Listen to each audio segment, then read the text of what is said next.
Ladies and gentlemen, sit down, Mr. Sams. Mr. Sams, you're now going to sing the school's national anthem. No, what was it? The school's alma mater. Go. Fair East Side. Nobody? Lean on me? Every time we get Of to talk course. about school, I think lean on me. I just I mean, do. how could you not? Or the principal. Right?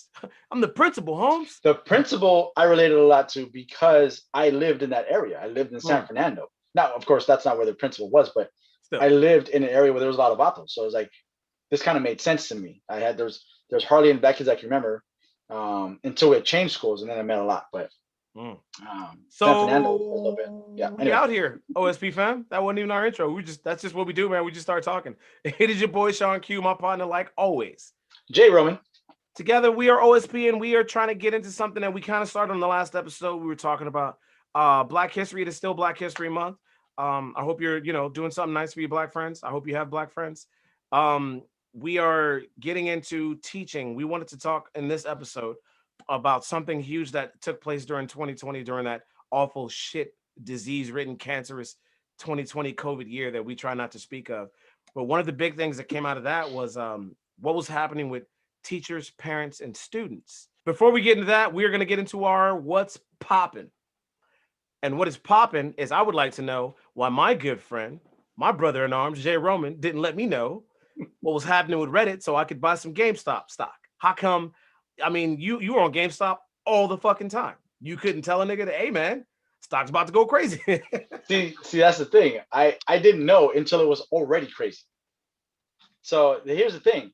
I have looked at GameStop for years, and all I can think is I'm never buying that trash ass stock because when I see it, it's always $3 to $5. Mm-hmm. Because GameStop is a losing business model. Mm-hmm. You know what's keeping them afloat the last few years? Their collectible sales. I've read over and over about this because I'm like, okay, I still like physical discs because if my internet goes out, I can play the physical disc, no problem. Now I'm signed into PSN. I have now PS Plus, so I'm getting free games left and right that I don't even have time to play. Mm-hmm. I got like 5 free games on my thing, like full on games, Greed Falls, whatever the hell they're called, New Call of Duty, full games, and even all the updates. I can't even get to them. All right, so because of that model, GameStop is trash. GameStop is in the toilet. So I didn't know until GameStop was around $400 per share. And I was like, what the fuck did I just miss out on? So, and I didn't know what was going on. So I got to work and people were explaining it. And then someone gave me the lowdown as to why it happened. I know why stocks go crazy sometimes, but it was a crazy surprise. It seriously went from the lowest it was in the last 52 weeks. That's how they see it on my trading site. Mm-hmm. Was like $2.97. I saw it at $381. I was like, there's no way I'm going to buy this stock. Why would I buy a stock that was $3 at some point this year and now it's 400? I'm not going to buy it at the 400. Right. That's just insane. Now it's actually kind of calmed back down. It's way back down. Do you understand though why it did what it did? Yeah, I spoke to a bunch of people about it because that was what was hot in the streets. Everybody was talking about it in the bar. I talked to a couple of investors and they explained about the Reddit retail investors and how these guys basically put it out to the Reddit followers like, hey, they made it seem like it was originally a joke. Like, what if we all just bought some GameStop stock? Mm-hmm. But in reality, it was a plan, and the plan was to attack a specific group of hedge funders and a bunch of other people. Yeah. It was a plan, and it worked. At the end of the day, it was a bunch of small investors doing to the stock market what large companies do all the fucking time. Mm-hmm. And it's cool when large companies do it and we get bailouts for these big companies, but when these small investors do it, they freeze the market. Time out. They're manipulating the market. Whoa. Mm-hmm. Yeah, it was a bunch of bullshit is what it sounds like. But the people hypocrisy. who made money off of it, the people who made money off of it, kudos to them, props to them. Yeah. They put it out to quite a few people. Kind of wish I had gotten in the loop. Yeah. Maybe. See, I don't do any kind of Reddit, so I had no clue. And then the fact that they did it to spite these other guys and force them to kind of basically lose all their money and then some. I was like, great, Robin Hood story, I like it. And then, like you said, though, here comes the feds, or here comes not even the feds did it. Robin Hood and them did it themselves. They just cut trading. Yeah. And it's like, wait. Since when do you allow that? Now there's rumors as to why they did that. Right, because they're I in don't think we're connection stupid with enough to believe some of them. Right. There's some of them I Um, heard like they're in connection with the hedge funds that actually are like they basically give information to these hedge funds and let of them know course, what people are trading and so on and so forth, which technically is insider trading, but whatever the fuck. yeah, can't prove it. We can't prove it. I don't know. Yeah, right. So it's one of those when Robinhood stopped on the trading, I was like, oh, that's kind of fucked up. And Yeah, then TD and Ameritrade and all them were doing it. They wouldn't let you trade certain stocks. I'm like, yeah, that's kind of shitty. yeah. Well, But a basic here's a big give a quick basic breakdown of it. So the hedge fund bet against the GameStop stock, and right, these guys are like, no, we believe in GameStop. So they bought all the stock to raise the price, leaving the hedge fund people in their betting side, with money coming out the pockets left and right. oh That's yeah, basically the quickest, easiest breakdown. Of course, right, there's a little bit more to it, but it's one of the things I kind of wish I would have known too. Because as I saw it rise, and I was if I was hearing this news, once I saw it go to 5, maybe 10, maybe $20, yeah, give me 10 shares. Make me a quick 3, 4 grand. But that's not what these guys are doing. Some of these guys are throwing in 100 shares, 1,000 shares, 10,000, 50,000 shares. The ones who actually have $1 million to do that right, and blow up these guys. But hopefully there weren't too many people who were dumb enough to throw everything they have that they didn't actually couldn't afford to lose on it and then lost after that. right. Because if they thought it was going to go higher than like the 400 before someone does something, they're sadly mistaken. Because I didn't check it recently, but it last time I had heard it dropped down to like 180, which is 200 less than I saw, but still 170 something dollars higher than the Right, 52-week low. So right. it's one of And those things. How do we get to manipulate shit like that? But or not. And that's the thing. There's always insider trading, and I'm yeah, not sure how they try and say there isn't. But I don't know how whatever. you figure you can regulate that. All trading is insider trading. Yeah. We've all seen fucking trading places. We know you get stock tips, and I've seen episodes of The Blacklist where he was like, "Why would this guy give you all these guns? I gave him a good stock tip on something that's going to happen in the next 6 months." Like, what the fuck, man? People, I've seen rich people talk to each other. They don't say, hook it up. They're like, "Yo, man, Yeah. give me a stock tip," because that's Well, I an mean, investment. look at the people who sold a ton of stock in our Congress, and we're Hmm. talking both sides, Democrats and Republicans. They sold a ton of stock before shit shut down, and then a day or two before Pfizer put out their vaccine news, they bought a bunch of Pfizer. You're trying to tell me that that's not insider? Right. You're trying to tell me that when one of the people who sold stock is married to one of the heads of one of the companies of the stock that was rising or going down, and they sold other stock or sold millions of shares, right? And let me try and sell you this bridge right now. I got a bridge for sale right here, asshole. I mean, let's go. I'm gonna use that Ignore the old school troll that's term. underneath. Right. Ignore the troll underneath. Don't worry about them riddles. I'll take care. So, I mean, I guess a good point of speaking of that is we need to get educated. Since we're talking about education, we need to put some people on and get put on ourselves. Yeah, man. And we got to get into what these kids need to really learn. The thing I love the most about this is the people I've talked to who've been talking about stocks are all young people. It's been Mm, a lot of younger cats and like, yeah, mhm. with Bitcoin and what are you doing with Dogecoin, which also went up. Oh, all And that shit's nuts. But yeah, yeah, and it's just I love that people are that there's these kids, these young kids talking about yeah. stocks. Mark Cuban said his son made like $3 million off the fucking GameStop thing, and he was like he was proud of him. I was like, oh, that's what we need a billionaire, his son making millions of dollars. Isn't that just fucking Because adorable? he has millions to throw into it. Right, That's the thing. right. He took his allowance and turned it into $3 million. What the fuck? So, It's insane. I mean, it's a conversation that rich people have with their kids and non-rich people have with their kids.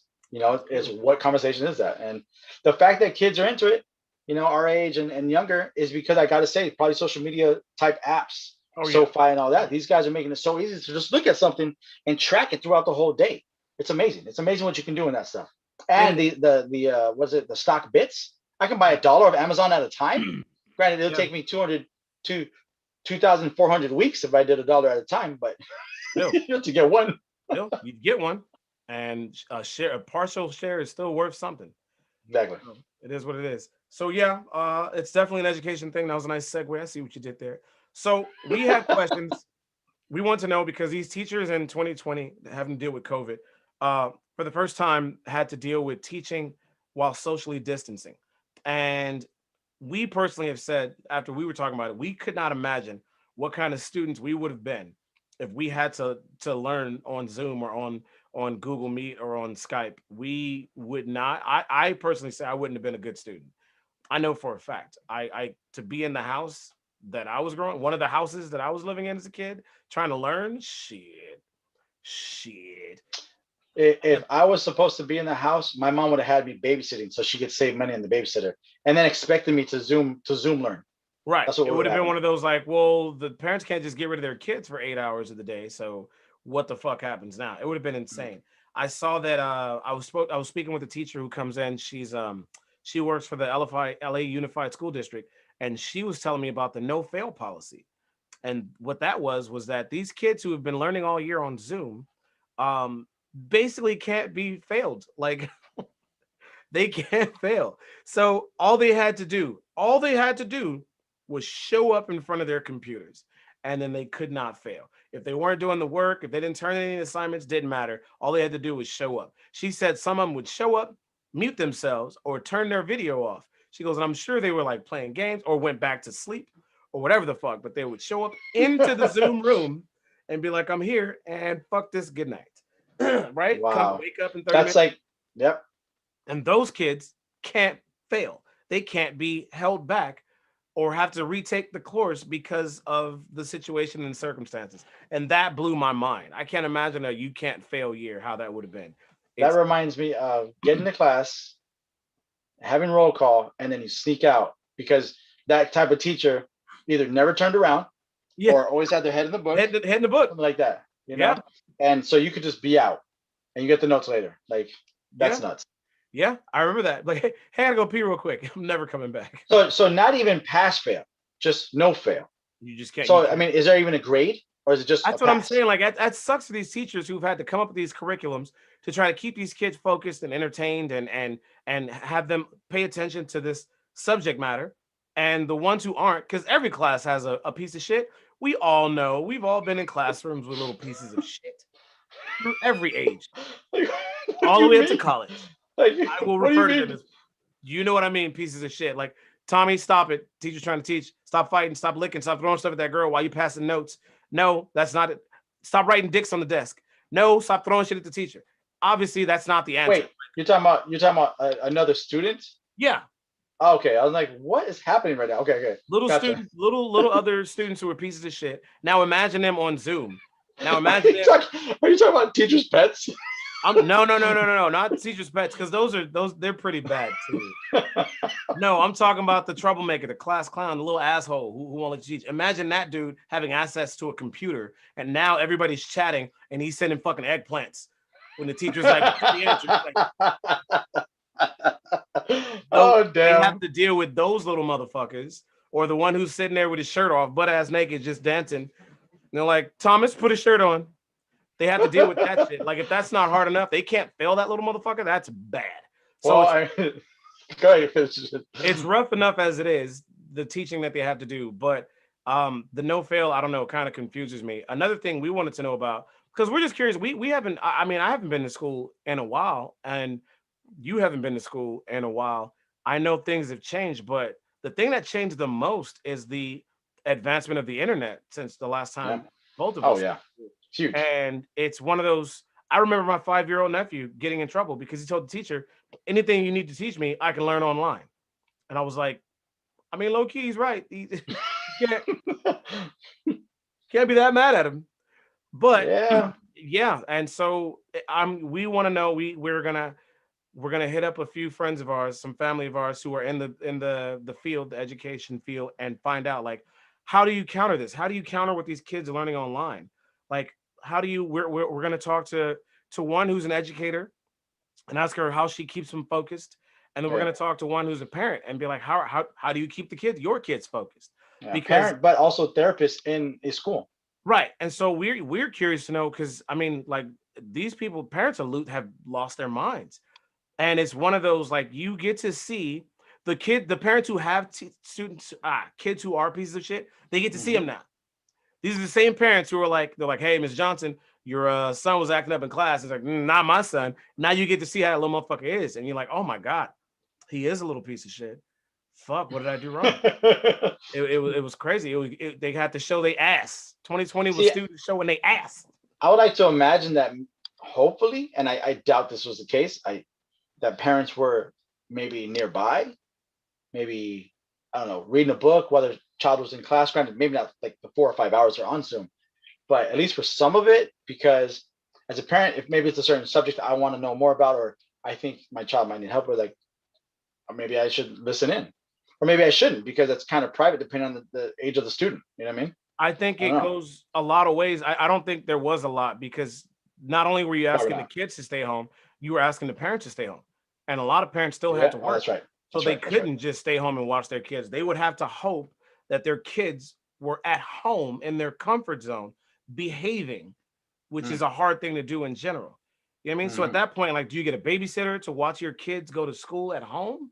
You know what I mean? It's just like it seems Mm. like 22 was a shit show. Like I shit like that. You're like, yo, I gotta go to work, but they gotta go to school, but school's not going to school. School's in the living room. So I need you to watch them in the living room while they're at school while I'm at work. What the fuck? That's why people have been losing their minds. Yeah. That's why I've seen a huge surge in teacher alcoholism. Well, there's already all Oh, these all the Zoom meetings where people were like masturbating, drinking during the meetings, putting dude. whatever they were doing on and forgetting that they're supposed to be in a Zoom meeting and they're drunk as hell. Because I remember in the middle of the whole thing or the end of like the shutdowns, that Kavanoki guy, lawyer guy, is like, call us. Half of you on Zoom meetings are drunk out of your minds. Call us because drinking and driving is still a bad thing. It's like I was Yeah, like, what's going on here? But yeah, I can't even imagine, man, because parents on there all drinking while their kids learning. Hey, you better right. learn that math. You listen to the teacher. I will. You listen to your fucking teacher. Hey, hey.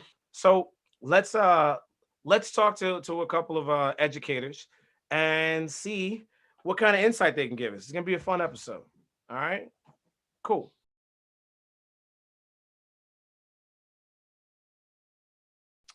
And we are welcoming in our good friend and good family. Ronnie is here joining us. Ronnie, say what's up to the OSP fam. Hello, fam. My name is Ronnie, and I'm so grateful to be here with my two brothers on this show. I am a math teacher and also administrator, and I've been teaching for 15 years, done a lot of different things in education, from being an athletic director, math teacher, PE teacher, coach, international baccalaureate coordinator, and just all of the years that I've taught, unlike anything that we've experienced, in the spring when we went into quarantine with COVID and now this year. So it's been a crazy ride, but I'm glad to be here with you guys today. We Nice. are. Go What's an ahead. international baccalaureate? What does that do? What do you I do? mean, it's a type What of do you do? schooling. So Oh, IB schools. mm. Yeah, so it's just the IB. And so I was in charge of like kind of coordinating our IB curriculum and, making sure that it's like, there's a kitty already. And there is That works. anchovy. Yep, That this is works. life. This is what happens when you're at home. Yep. So but yes, so I was the coordinator for our school. This is Anchovy. Hi, And Anchovy. okay, so I want to jump off on the first question because Do it. any educator I speak to, I have this question since it's happening in the world and I'm not a fan of it. What, and forgive my language, in the fuck is happening to math? What's happening to math? Why did math have to be changed? Well, it's funny because since I teach at a private school, that we are not subjected to Common Core. I think that's what you're referring to. But Okay. one of my colleagues, her son is, and she sent me a picture the other day. It was like second grade math, and she was like, I don't know. She actually can do, sometimes she helps me, and she's one of our admin, and she'll help me grade papers and grade tests, and she can do math perfectly well. And she's like, I have no idea. So what is the difference between, because you're a math teacher? Mhm. Have you seen what is the difference between what in math has changed? Because I didn't know it was a thing, and I remember seeing The Incredibles, and he's like, "How do you change math?" And then we're researching for this episode, and I was like, "Wait, they really did change math? Like that was a joke that I thought was kind of like just funny, but I guess it was an inside joke." What I Mm, mean, I know math's always expanding, and because we study everything, but yeah. what do you Math was fun. change about math? So Like, Math was I'll tell you this. isn't there a direction you always have to go? Two things. One, is that because I teach at a private school, I'm not subjected to Common Core. So I can teach any method that I like. So I don't teach Common Core. So I cannot say that I'm an expert. I do know about it and I'm familiar with it. But number two is that it's not that it's new math, it's just new methods. And like I That's tell what I my was thinking. yeah, I tell my students is like that's one of the things I love about math is that like you can take multiple paths to get there, but Hmm. there's only one answer. And so it's just a Yeah. different path to get there, different than, what like you and I may have been like learned, different than what Right. some of my students' parents who are older than me may have learned. So it's just a different method. It seems Okay. like the new method takes much longer just to like, solve these 7 I mean, the problems pedagogy for the next behind it, yeah, the pedagogy behind it basically though is helping for you instead of just like doing rote memorization or going through the arithmetic, it helps to Hmm. understand like why. A lot Yeah. of Okay. times, like I'll tell my students like, 5 to the 0 power is 1, and they're like, why? And I'm like, do you want me to do the proof right now? Like I will prove it to you, but like if you take a fact that 2 plus 2 is 4, I need you to take this fact that 5 to the 0 is 1. And right. then like if you want to come in at lunch or you want to zoom in later, I'll do the proof for you. And so Common Core actually goes through a lot of that, like of how Mhm. to do it. So I like the term Common Core. It feels like you're subjected to something really terrible. but but also, damn it, I lost my train of thought on that. But that's all right. I thought it was a funny question, but I'm gonna leave that for later if it Leave comes it for back. later. Wow. But Go. Common Core, I guess I never thought of. So I know there's core things to teach, and I get there's multiple paths. I had some teachers I remember being terrible at teaching math, and I did horrible in their classes because I just didn't understand. So I just walked out. I was like, I'm in college. I don't have to take this, and I left. But then I had a teacher or two after that, and they were amazing. I understood everything they put out, and I even made it to trigonometry, and I was like, this is amazing. I was able to get here because I had, I guess, just the right teachers.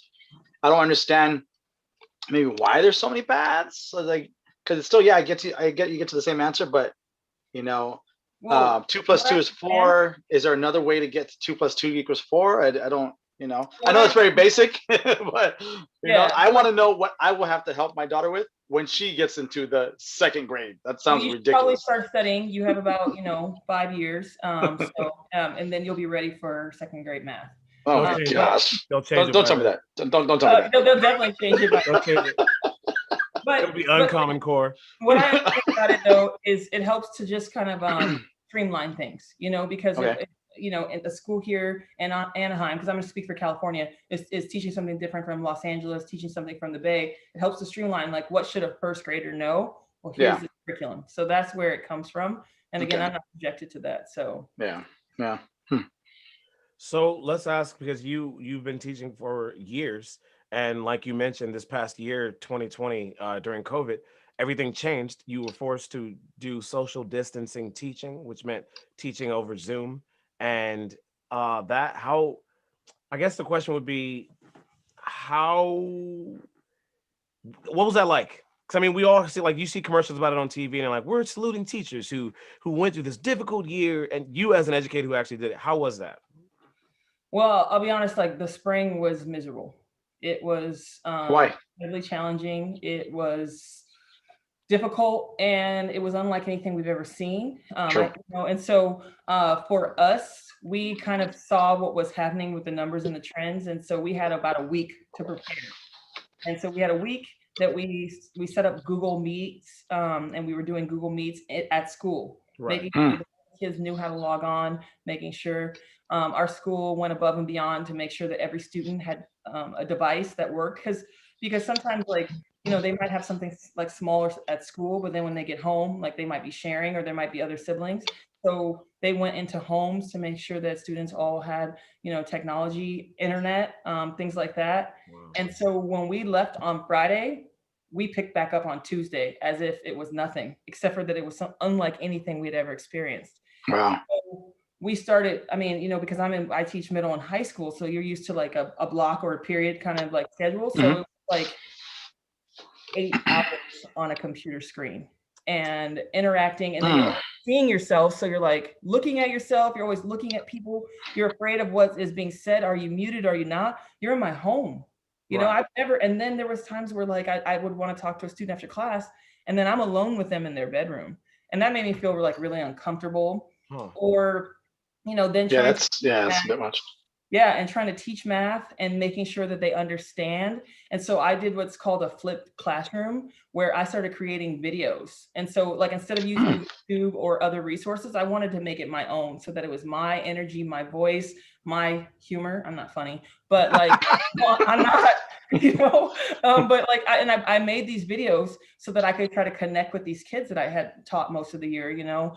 And so that was extra planning that I did, because at school I just would teach that. But Right. trying to teach, like, I was like, do I try to teach on my iPad and share that? Do I teach on a screen? Am I writing on a whiteboard? Like, I tried all different methods. So when I Yeah. went to the flip classroom, that added more time. And so what then is that they had to watch the videos on their own time. And then when they came into the Zoom, that's when we practiced together, so that they could then show me what they understood, ask questions. And that's when I would work on a whiteboard, or, you know, with my iPad, and share the screen. And then the kids essentially, like in the spring, they had to then complete the classwork. And once they finished the classwork, I would dismiss them. And so, I mean, some students would do it ahead of time. And so then they would submit it, I'd check it out, and I'd dismiss them. So they were in class for 2 minutes, and others were in there for 60. And again, like I said, I'm in their bedroom by themselves, like alone. So also, you couple it with the spring, where you had a lot of social unrest, and, you know, working, being a, you know, a Black woman, and I work with a population that doesn't have a lot of Black students, you know, how it impacted me, but then me needing to continue on, to continue the lessons. Like, I remember seeing my students staring at me on the screen, like wondering if I was going to say something or respond, because everyone's seen the George Floyd video. Right. Everyone. And I just am like, okay, so we're going to continue to solve inequalities today. But I'm dying inside. Yeah. And then you couple it with one more thing. For me, I'm a single person. And so, like, I'm currently in a relationship, but I'm not married. I don't have kids. And so at that time, the world was shut down. And so then I was absolutely alone. Alone with my thoughts, alone and with the screen, alone with the unjust and the unrest around, and just exhausted.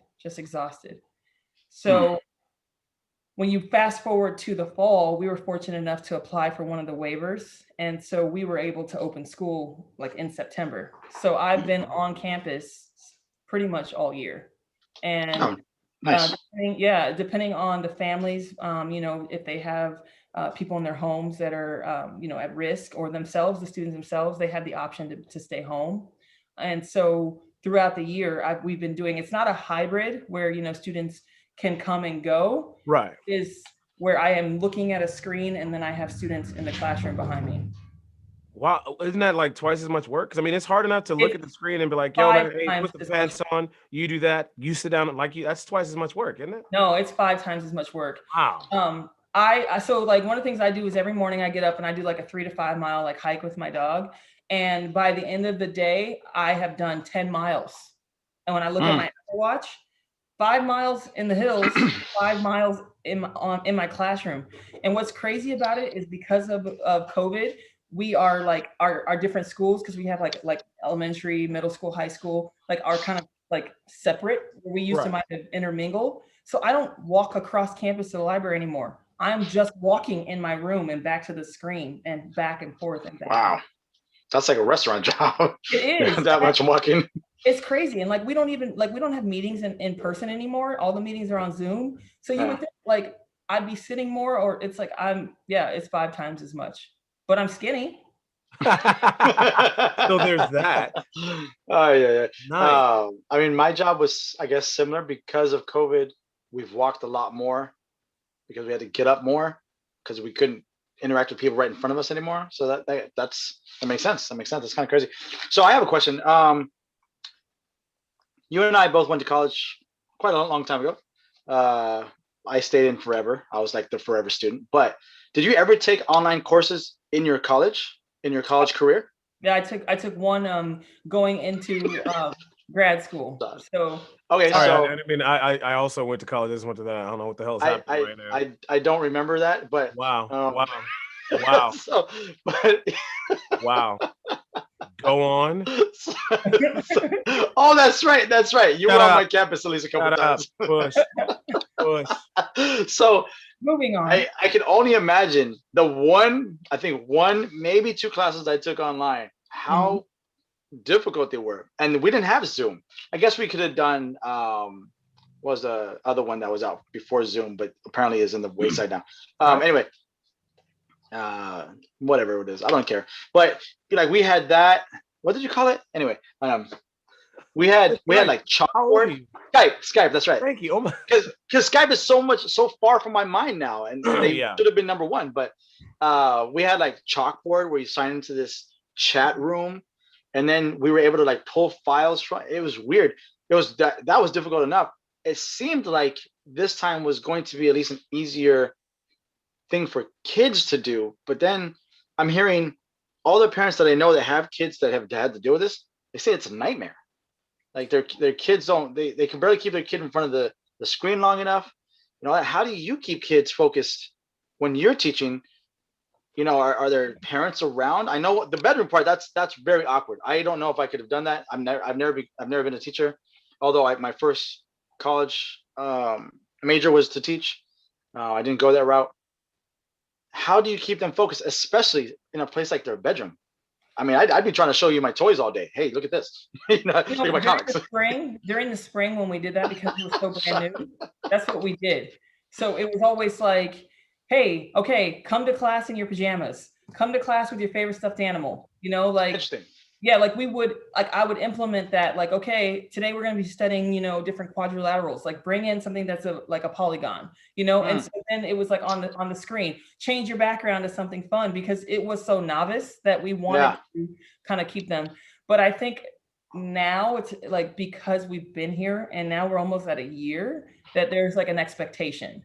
Yeah, interesting. Yeah, most of us, I mean, I'm in a different situation because I do teach at a private school that, the parents are paying for their education, or, not all of our students, pay, like they get different financial aid or even scholarships. Yeah. But because of the money and the value, there's an expectation that they'll be there. And so like myself and many of my colleagues, we have like a participation, and, that means that being present, being like not laying in your bed. Like laying on your back with the screen up like this. Yeah. Last spring, I'll never forget. Like I look and I see this like young man, and I'm like, I see his shoulders, and I'm like, I see the top of his chest, and this dude doesn't have a shirt on, and I'm like, so I type in the chat, and I'm like, hey buddy, can you please remember to wear a shirt to class? And it was funny because he had this like coy little smile, like it was very innocent, and he just wrote back, he's like, I was swimming in my pool at lunch, and I was like, fair enough. Like he was on time to class. He had his homework. He just forgot his shirt. So, I mean, but there's a definitely like expectation now. Like we've created like Zoom expectations, but also like, we also understand that not everyone has the most updated like technology, and so like it's okay if their camera is off, but it's communicated. So I have a couple students that have old devices, so they don't have a camera. And so when I say something, it's always the thumb up on the screen, or, they give you different reactions, and they're constantly, I'm like, you have to speak out. Like, you just have to talk. And so they do, which is nice. There's others whose screens are on that, like, here I am in February that I don't know them. Right. Yeah. That's yeah. That to me seems like the worst of it all. Yeah, like you don't get to the personal, because they get to hear you and inflection, all that stuff. But it's like no high fives, whatever, and giving people candy because they did good on something. Yeah, that's wow. See, I can't go to school right now because they're not going to give me any treats. Yeah, getting A's on my test. I used to give Smarties, and I would give Smarties for Smarties, and it wasn't necessarily associated with like solving a problem, right? It was the kid who asked the question. I tossed him a Smartie for, thank you for asking that question, because other people had the same question and they were afraid to. So thank you. And so like now I'm like, elbow bump or on the screen, it's like, thanks. Right? Yeah.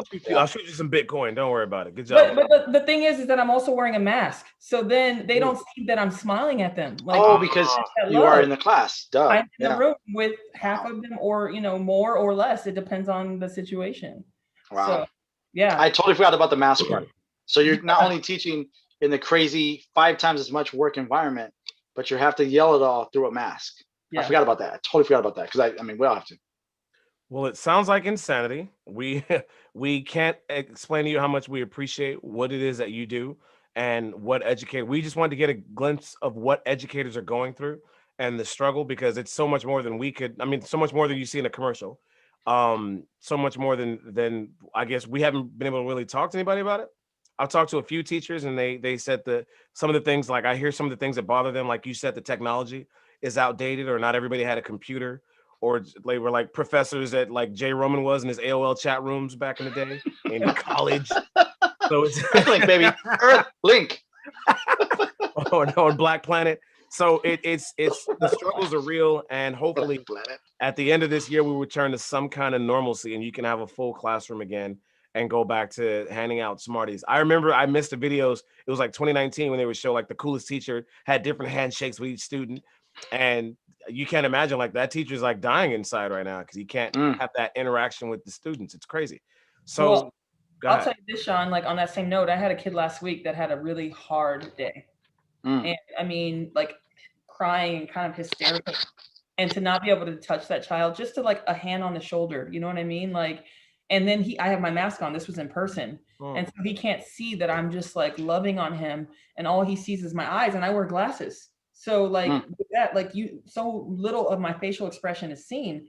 You know, if he could see me, you know, like this, like looking at him with love, like I think it would have been different if I could have touched him. But it was like, you know, I look like this. All right, like you're just judging him. Yeah, You don't understand. Yeah. and so I mean, and you know, but again, I'm fortunate because I have students in my classroom. I'm Right. at school. Yeah. Right. There's Well, a lot of the world's going to get a wake up call in about a month when they get the vaccines and they all start going back. Oof. yeah, things are gonna change. We appreciate you jumping in and educating us. We love you. We hopefully will have you on again in a future episode, because we this definitely needs a follow up. I definitely want to know, like, hopefully knock on whatever, by the end of this year things go back to normal, just to see the follow up on, now that you actually can communicate with the students. You can go back to I believe I heard you were throwing candy at kids. You can go back to pegging kids with Smarties. That's what you took from that? Yeah, Well, right. Get it, Jonathan. Oh, you get a Smartie. Well, I think if there were any prizes given out right now, I think you'd win best hair at your school. Absolutely. Hands There's down. no all the doubt. time. There's no doubt. No. He's like, not even a question. Exactly. We love you, Ronnie. We appreciate you. We will catch up with you again, my dear. Thank you so much for having me. This was a blast, and just thank you for what you guys are doing, keeping it old school. Yeah. All right. We would like to welcome in our sister, Valoria Jones. Valoria, thank you for joining us. Say what's up to the OSP fam. Hey, everybody, whoever's listening, I'm excited to be here. As already stated, my name is Valoria Jones. I am a mom of two. I have a boy who is 9 and a girl who is 5. And I'm also a therapist. I'm a clinical therapist, which means that I work with people in their mental health. And if you ask my 5-year-old, what do? I help people with their emotions. So that's what I do. I help people with their emotions. I like that. Nice. So we wanted to ask you from the perspective of a parent who we were talking before about kids who had to learn during COVID on Zoom, and both your kids, from what I was told, are learning like Zoom exclusive. They're not hybrid. They don't go in some days. It's all online. Yeah. And I guess a couple of things. Well, one, how is that different from when they were going to school? Like, what are some of the major differences? I mean, major differences. I would say I get to see exactly who my children are. Ah, Yeah. You know, there's a version of them that you get at home, and then there's that version that they have around their friends and their teacher. I get to see every version now. Like, so, you know, like my son, he's 9, so he thinks he's cool. And, you know, he started wearing his gold chain. that's dope. He, you know, like he doesn't want me in the background. I'm like, your friends know that you have a parent. Like, you can't hide me. Yeah. So I get to see all of who they are, which is kind of cool, because my son used to get in a lot of trouble when he was going to traditional school, and so he's a lot better behaved now that he's going to school at home because I get to be on him. I'm behind him. I'm on it. Nice. But I like that I get to see like all the different sides of him. Nice. Did you do that thing like, hey, y'all, ignore that. That's my roommate. Don't look at her. That's my. that's the lady that. Put some pants on. But you say trouble in school. Was he overly opinionated? I mean, I got in trouble for that, but Ooh, how to handle it. You don't go into full detail.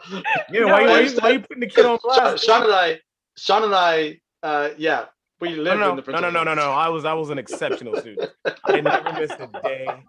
I would never talked back. Just exceptional. Yeah, just actually, Yeah. so his school, even though it's all Zoom right now, his school did school pictures. So we got to go to the campus and just take pictures just for like the yearbook. And so while we were there, he was like, "You see that lady over there? She works in the front office and she knows my name because I was always in there during recess. Like every recess, I was in detention." And I was like, "That's not a good thing, right?" Yeah, why are you bragging Wow. about that? Keep that to yourself. Right? Wow. That's when they put me on timeout over there. Yeah, detention over here. What's up, Miss? Okay, yeah. We go way back. Well, I mean, the kid's a talker, and he's a smooth talker a little bit, and he's very well spoken. So I can appreciate trouble. I can appreciate. Yeah. I want to know if that's all I want to know. Was it good trouble? Was it John Lewis trouble? But maybe I we'll would get say- there. Maybe we'll get there. Okay. I mean, I can tell you, like, I think it takes a certain adult to understand the gym that is my son. Not everyone Gym? understands it. Yeah, he's something special. Like the full on energy typhoon he is. You mean? Yes, because that kid he's a giant kid for one. He's a beast, full of muscle and energy like I don't think I've ever seen, except for maybe Sean's nephew, as a matter of fact. He is, like my nephew and like my little sister, he is a walking tornado. Yeah. Yes. Well, here comes the tornado, full speed, all the time. And then he talks just like me, so he talks way above his age, I would say, at sometimes, where he uses like words, like 5-syllable words, and you're just like, what? Okay. I love it. Love it. That's awesome. So let me ask you this. How do I phrase this? So because you have your job and then you have the kids, whereas before parents, like I see all the memes like, oh, back in the 90s, people just in 80s and 90s, 60s, whatever, before 2020, you just send your kids off for 8 hours and you had that part of your day. Now that they're at home learning, that's your day as well. It's not like you're just leaving them there. You have to like incorporate your work with what they do at school. So how have you not, and I'm trying to find a nice way to say this, lost your shit? Who says I haven't? Seriously. Okay. All right. That's private. I would assume most parents have, because your kids are now in your face all the time. There is not a time where they're away from you. They're at school. And they're basically somebody else's responsibility. So how have you dealt with that? Do you smoke weed? Have you lit candles? It's legal. It's fully legal. I'm not even gonna lie, like it was rough for a while. It was rough. But like my therapy, although I'm a therapist, I don't see a therapist, but I do believe people should. But my therapy is exercising. So as long as I literally, you can ask my kids, I literally go on the treadmill for 45 minutes and I'm like, don't talk to me for the next 45 minutes. Wow. Do whatever don't talk to me. And I'm so hardcore about it. And my daughter tried talking to me one day and I was like, you're so cute, but I can't right now. I can't. I need that kind of therapy. I got to do something like that. So you're going through this stuff right now. I have found myself telling multiple people, I thank God that mine is only 3 right now and she's not in formal school, because I don't know what I would do. I'd be the one that's most likely home, and she drives me bananas enough. In just a few hours, I see her every day. She does go daycare for a solid 7 hours or something like that. But blessings, girl, blessings. Goodness, I can't imagine what you and all the other parents are going through. That just sounds nuts. Now, as a therapist, you're giving therapy to other kids. Are you doing that now? Yeah. Like through Zoom? Yeah. And any in-person meetings? Not in person, just because the numbers are so high in the Inland Empire. That's where I work, and so we're not allowed to do it in person yet. We do want to, because I don't work with I work with high school, so high school is okay through Zoom, but the younger kids, like they can't do therapy online. It just, they're having a hard time connecting. Usually with therapy with little kids, you're usually playing some sort of role play or game or something like that. So it's very challenging. The older kids, they talk to me just like this on Zoom, or they'll text, they'll talk on the phone, and I'm having sessions with them every single week. So we were talking to Ronnie, and she was saying how one of the things that she misses about in class teaching is that connection, that contact, where she had a kid who was having a rough time, and the kid was in class, but she has a mask on, she has her glasses on, so he can't read her facial expressions. He can't really see, like there's not that, she couldn't put her hand on his shoulder, stuff like that. Has that been a challenge for you as far as like when somebody's telling you something kind of intimate and you want them to know that you're understanding, you're into what they're saying, that disconnect because it's online, is that like a factor? Is it really that matter? Does it matter that much or no? For the kids who don't want to, a lot of kids, they have a lot of shame or like about their households and like what's happening in the background. So they don't want their cameras on. Those sort of students, I would say it's harder to connect and make that connection with. But the ones who are willing to talk to me and I see their face, they can see my face.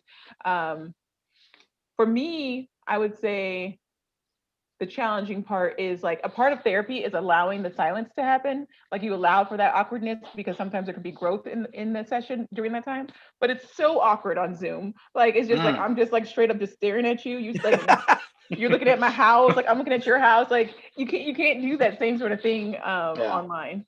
So you can't let that like silence just kind of sit there online. Right. Now speaking to an educator now, I mean, therapy and all that, regardless if you're a teacher or not, you're in that business, I guess you could say. Yeah, I do therapy at like in the school district. Yeah. Yeah, like you went through a lot of schooling to get where you are, and I remember your first career in social work. Now, what am I even trying to ask? Really, how did that prepare you for maybe having to deal with this crisis we're in? Because you dealt with a lot of social work is tough for people who don't understand. Social work is unbelievably difficult, and so now you're dealing with kids with really serious trauma right now, dealing with the COVID stuff. They're like you said, embarrassed for their backgrounds. There's no way in hell, I don't know about Shaun, there's no way in hell I could have done a Zoom meeting with any therapist as a kid because my mom was constantly yelling. You could have done it with me because I'm so chill that I'm just like, all right, let your mom yell at you, let me know when you're done, like let me I mean, and you probably would have heard when you take that whooping and then come back, wipe your face. You probably would have heard threats. You probably would have had to call the cops. So I can't imagine, like you've been through already a tough career early on because you dealt with the hardest stuff you'll probably ever have to, and now you're dealing with this crisis with us. And I mean, how are the kids doing? Really, how are they doing? Well, okay, are they having a great time just not having to go to class, or are they really, really struggling? Okay, first I'm going to comment on, I think that my earlier career did help me because like you said, I would call in the cops, whatever. I understand where I feel like not every educator understands. Like I understand what actual abuse is that I don't think a lot of educators understand because number one, I grew up getting my butt whooped. So I know what is abuse and I know what is discipline. And also I know that not everyone has the ability to feed their family in the way that I might feed my family or have the ability to house their family the way that I'm able to. And so just because like a student is sleeping on the couch doesn't mean that they're being neglected. So I do feel like my earlier profession as a social worker has helped me just be more understanding of like where these kids are coming from. But to answer your actual question, they're struggling. Like kids on every single level are struggling. And the ones who aren't going to class, it's because they're struggling. Like they're not going to class because no one taught them how to use Google Classroom. Like no one, but they're expected to know how. Like no one taught them how to turn in assignments online. There are no worksheets for them to do.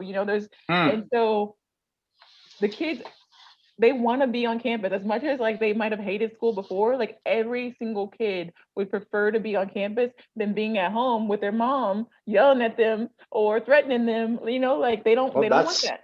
That's a perspective that I guess maybe a lot of people didn't think of. These kids want to be there. They want to be able to like get away from the house in a lot of instances. So just even think about it. Like even if you weren't like a huge fan of school, you probably enjoyed going just because you got to hang out with your friends.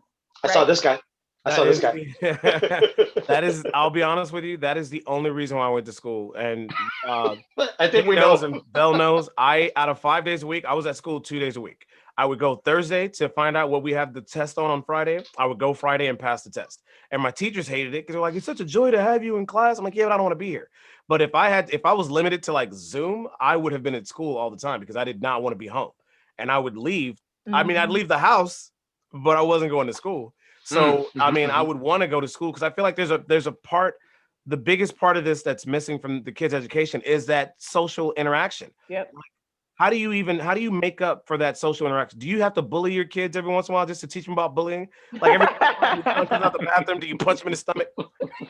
Take his Yeah, lunch. you play open chess? Open chess and they leave.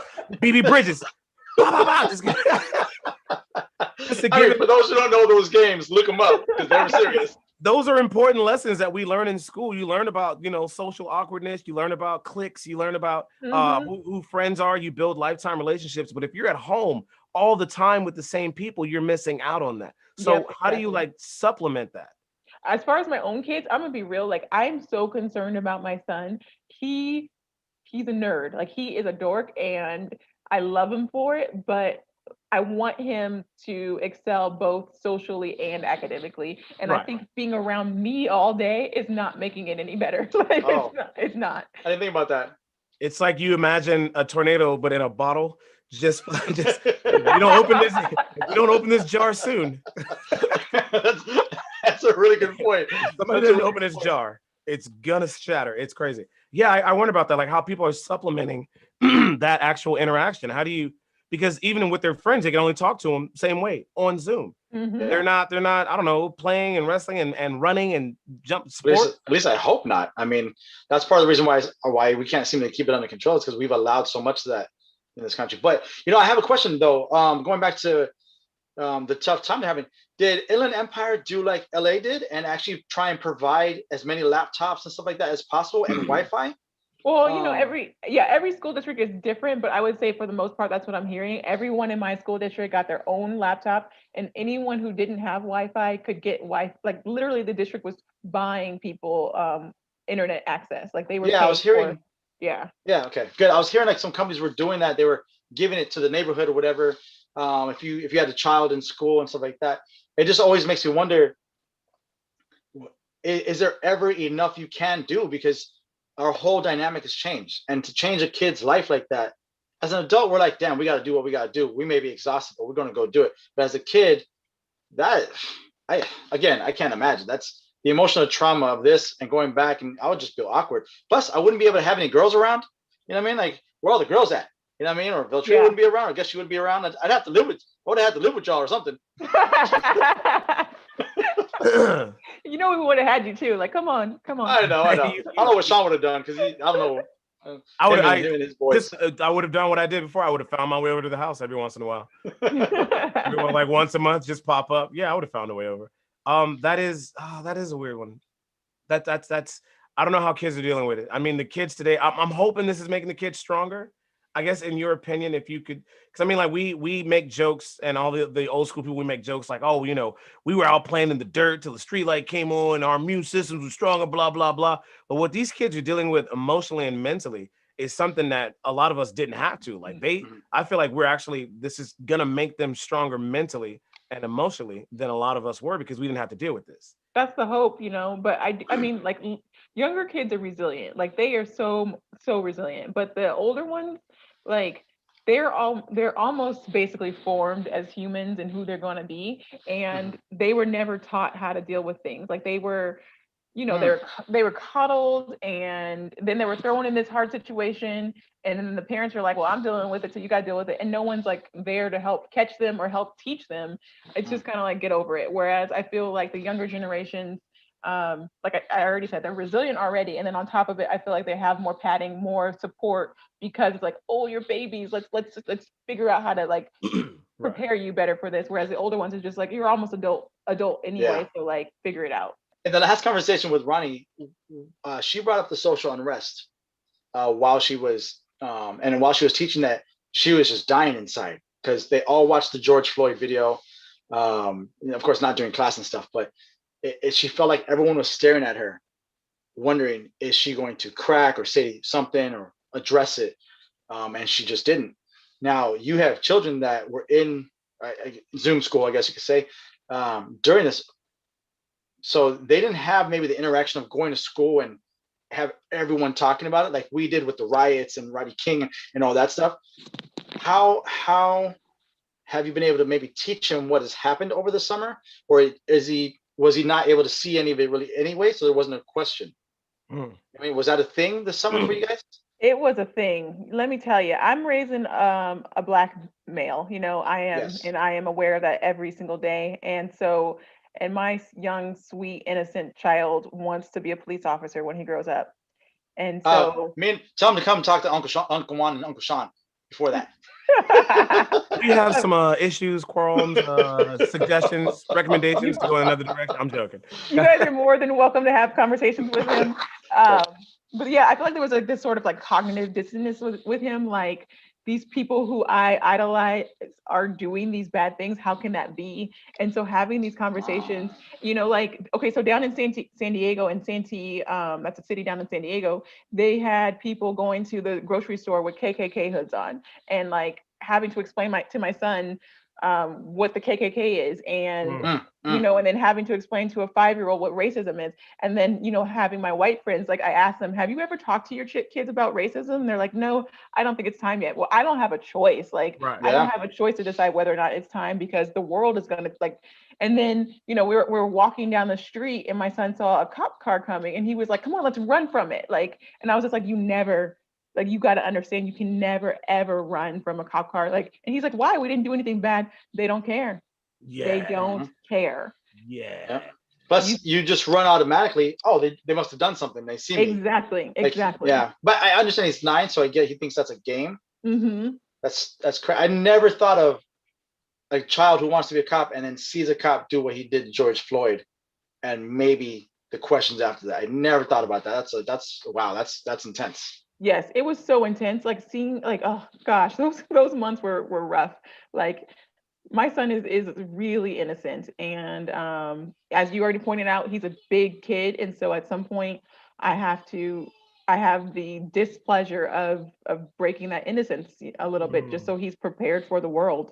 They talk about the what is it, like I don't know, the princifying or adultifying of young Black children, like the world places on them this extra, like you see a young white boy and you're just like, oh, how cute he is. But then you see a young Black boy and you're just like, oh, he's almost a man. And it's, like we have to stop that language. Like I love the fact that he's like a boy. He's such a boy, and he's a young, innocent boy. But at the same time, I feel like, oh, I have to take some of that away just so he's prepared for the world. And so like, all of that happened, it affected me a little bit professionally, but it affected me so much, like personally, definitely. Yeah, I can imagine. I mean, you saw, I think we had the episode, that weekend, Sean, we did that episode.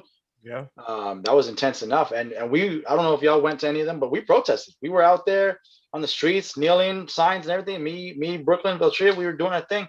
And there was a couple thousand people there on the corners here in South Orange County. It was crazy. I can't even, and my little girl, she doesn't really know what's happening. She just sees we're all out there. And so to have to think about how to explain it. I mean, I've talked to Sean about this, but have you ever seen the movie The Hate You Give? No, I'm familiar with the story a little bit, but I never saw it. So I'd say it's a very, very serious story, of course. You and Brian should maybe watch it. Don't let Cassius watch it. I wouldn't say yet. But the conversation that they have in the very, very, very, very, very beginning of the movie, I've had that conversation with my brother, who happens to be a lot darker than I am. And I say a lot, but even though it's not that much, he's a lot more than I am, is what I mean. Right. And Sean knows the conversation, and he wasn't there for that one in particular, but I've had that conversation with him. And I can't imagine the day you got to break that to Cassius, where it sounds like it's going to be coming up pretty soon, actually, because especially he's a big kid and he hasn't even hit puberty. Right. He hasn't even hit puberty. That kid, if he sprouts the way I think he is, he's going to be a beast. Yeah. And to think how innocent he is and how someone could maybe look at him as a threat would be heartbreaking. Exactly. Like, and he loves his like Nerf guns, like. And... Yeah, we're not even getting Nerf guns, so we won't even think about that right now. That's just nuts. Right. I'm sorry. Go ahead. I was going to say there was this other movie. I can't remember what it was. Blanking. What's the Olivia Pope? What's her name? Oh, Kerry Washington. She had this movie that came out on Netflix, and it was basically her play that she was in, and it was just like the play made into a movie. I don't remember the name of it. Right. And the boy was a mixed child, and so they never showed him, but we can assume that he was maybe like Sean's complexion, like clearly like a Black man, but lighter enough. He's hanging out with a bunch of white boys, and he got, like I don't know, like just the movie made me think about my son so much, and the fact like how you have to educate your child, like just because they have things, just because they can pass with a certain crowd, like if the majority of their peers are a different race or whatever, you still have to teach them how to be that individual who's going to be, pointed out as like you were the dangerous one, or you were the one that I'm, and so it's complicated. Being a parent is not easy. All three of us know this. Like, it is not easy, and we all have our different stories of what we're going through. And we all have brown kids. Yep, and it doesn't stop. I love that my daughter did not come out as light as me, but I also know the responsibility I have now to teach her what she needs to know from my perspective, and of course, mom's perspective, which everyone knows what she looks like already. So. Yeah. Let's ask you one more before we get out. And it's a very important question that I want to ask most parents, because we have to deal with it now. And our parents didn't have to deal with it before. How do you counter as a parent what your kids are learning online? And when I say that, I mean, when we were kids and we asked our parents questions and they gave us answers, we'd say, why? And they'd say, because I said so, which, J. Roman, that phrase, because I said so, makes his soul feel some type of way. Like, he gets so frustrated by that phrase. I said so, but that's not an answer. Now, anything you want, kids have access to all knowledge at their fingertips. So you can say, here's how this is. And they go, well, Google said it like this. How do you counter that? Okay. With a belt. The funny thing about my child is that he has stopped even asking me things. Like, he's just like, oh, you want to know what I learned today from Google? So I don't even get asked the questions anymore. He's just like, well, or like I will be doing something and not know how to do it. Why don't you just ask Google? Like, you're a little behind already. And so literally my child thinks I know nothing. And I can tell he thinks I know nothing. So good. I love it. Like, and it's so clear. Like, it's so clear. He thinks, you know how like kids, they look up to their parents and they think they know everything. And then at some point that bubble pops. Mm-mm. Right. My child literally, he thinks I know that bubble never formed. Exactly. I guess I can appreciate my daughter in the why stage right now. Why? I'm gonna appreciate that more, because there's gonna be a point where she gets to not having to ask me anything, because she can just Google it. Damn. Yes. I remember John Legend both turning on me and helping me at the same time, because there was a part where when you had the Google Home or the Google Mini, the guest voice was John Legend. And my daughter, she knew John Legend's voice. So the first time she heard it, after that, everything was, hey, Google, sing me a song. Hey, Google, what's this? I was like, oh, so I should just leave then. So Daddy can't sing like John Legend can. Yeah, I was like, well, John Legend's raising my kids, so I'm gonna go then. Yeah, you're just not. She didn't ask me shit after that. Hey, Google, I have a question. I was like, all right, but I'm right here. I know the answer. Yeah. I'll ask Google. Nope. Damn, see, you two are giving me even more. This is great, because I'm still a young parent, of course, of a young child, and to think that you're not a young parent. Well, no, I mean young in the experience, but inexperienced parents, I should say, to think that, wow, in just a few years she's gonna just stop asking me questions because she doesn't have to anymore. She's probably gonna think I'm a moron, you know, which, I don't need more than who already thinks that to think that, especially at home. So, I don't need more people thinking I'm stupid.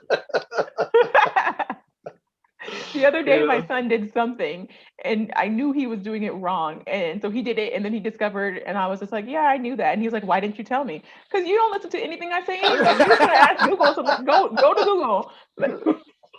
Go do your thing. Brilliant. Maybe one day we'll have him on the show to get his perspective. We should definitely do a kids say the darndest thing type episode. Just because we're old school, just to hear what they're talking about today, it would be hilarious to me. Plus, you're old, so it'd be really funny. I would just look at them like, thank you. What do you mean swag? What's swag? So Lori, we want to thank you for joining us. We appreciate you sitting in and giving your input. We understand what parents are going through right now is it's never been done before. So I guess we can kind of rub that in our parents' face. Yeah. like, yo, if you weren't in a war and you're not dealing with a pandemic, you didn't have it that bad. You didn't. I don't care that you raised 4 girls by yourself. It still wasn't during a pandemic, so I got you. I got you. Right? Oh my goodness. Remember that 8 hours you had to yourself every day? I don't know what that's like. I'm gonna tell you right now, if this would have happened while we were in school, I don't think I'd be alive. Oh yeah. Oh yeah. Oh My yeah. mom, my mom texted me the other day and was like, "There was no way I could have done it. No way." I like that she can admit that because there's Mhm. all the people. Oh, I would have known. You would have known. Somebody would have got murdered. Somebody would have got murdered, especially in my household. Ouch. We want to thank you for joining us. Thank you for sitting with the OSP fam. We will absolutely have you back on. You enjoy the rest of your weekend. It's Super Bowl weekend. We're recording this. Woohoo! Thanks, guys, for having me. Absolutely. We will have you back on again, my dear. Take care. All right, bye, guys. We want to thank the ladies for sitting in with us and giving us their expertise. Before we get out of here and get out of your face, we want to share with you our what the shit. Our what the shit is one of the most what the shittiest what the shit we've had. If you have been near, I don't know, a phone or social media at some point in time, you've heard about this woman who decided to spray Gorilla Glue in her hair to keep her hair intact, and then was surprised when that shit did not move For a month. for a month. Some fucking TikToker, who's I believe is around our age, was spraying. She sprays the glue in her hair to keep her hair down, make sure her edges is on point. Ran out of that and decided to get Gorilla Glue, doing no research on it. If there's anything that we fucking preach at OSP, it's do your fucking research, especially before you do something to your body. Little bit of research. She did none. As she's showing the can of Gorilla Glue that didn't come out, you can see it says heavy duty. And the pictures of shit that it glues are shit that you're not supposed to put normal glue on. Mm-hmm. She put that in her hair. She said it didn't come out. She was complaining. She went to the ER. They were like, we don't know what the fuck to tell you. We can't help you. They gave her acetone wipes. Yeah, right. They're like, I'll try some alcohol or something. I don't know, acid. But that burned her scalp, of course. Right? Of course it did. Yeah, bitch, we don't know what the fuck. What are you supposed to tell you? No one's ever done that. Like, what the fuck is wrong with you? They said she's talking about suing Gorilla Glue, and Gorilla Glue is gonna be like, remember when that person burned themselves with hot coffee from McDonald's? Yeah. And they sued McDonald's? The face on the people from McDonald's was this. What the fuck? Bitch, Yeah. it was hot coffee. Yeah. And you decided to put it in your crotch. It's Gorilla Glue. It's supposed to make shit stick almost forever. And you put it in your hair. Research, people. I don't know a nice way to say that. I don't want to. I just got a couple things for this one. I believe on the packages. Research. I'm sorry. I believe on the packages of those things. Research or not, all you have to do is read a little bit, and it does say, do not contact with skin, if I'm correct, or wash immediately. Should not be long-term contact with skin, something like that. Like crazy glue on the fingers. You know what I mean? Yeah. Like you're not supposed to do it, and if you do, you better go get yourself, I don't know, rinse off quickly before it sets in and your fingers are stuck together for a short time or whatever it's going to be. So Gorilla Glue, I mean, when I first heard about it, I'm like, does Goo Gone help? Can she like lather in Goo Gone? But apparently not. And her hair is stuck for a month, apparently. So last I heard though, her GoFundMe has made $15,000. So I don't, oh my God. I don't know what bothers me more. The fact that she was dumb enough to do it, or the fact that people are dumb enough to donate to contribute to her stupidity. And a plastic surgeon has apparently volunteered their expertise to help. Oh my gosh. Why are we contributing to stupidity? Why? Some people. So I mean, people have to learn the hard way, bro. Like, why? What? We don't have teachable moments anymore. We don't have life lessons anymore. So everything has to be fixed, and it has to you have to have money thrown at it, and everything has to be remedied. There's no teaching common sense, is something I've said for a long time, and I like to think I have a lot of, and I try to make sure my daughter knows. This lady is our age and apparently a teacher, if I'm correct. I don't remember. Fuck me. So I just want to keep giving you all the details. all the details. I mean, someone correct me, please, when you see this. If she's not a teacher, I thought I heard that she was a teacher, and I heard that she was our age. Which when I saw the video, I thought she was much younger. So kudos for that. But All those details that just make you just love yourself. You ever wonder, should have left that one out. like, have you ever met somebody and you're like, how did you live this long? Yes, Like, yeah, many times. she's one of those. Like, how did you make it out of the house without hurting yourself today? Like, how are you here? Yeah. What bubble wrap society do you live in that has helped you survive in our world this long? That is fucking insane to me. Tell me about And it. I want to GoFundMe. There are people on the fuck. You know what? We want to thank you guys for joining us. Till next time, I'm Shaun Q. Be smart. Jay Roman, shake it out, baby. Shake it out. Keep it old school. Fucking shit. A teacher, bro? Are you serious? I'm serious. Are you fucking kidding me, man?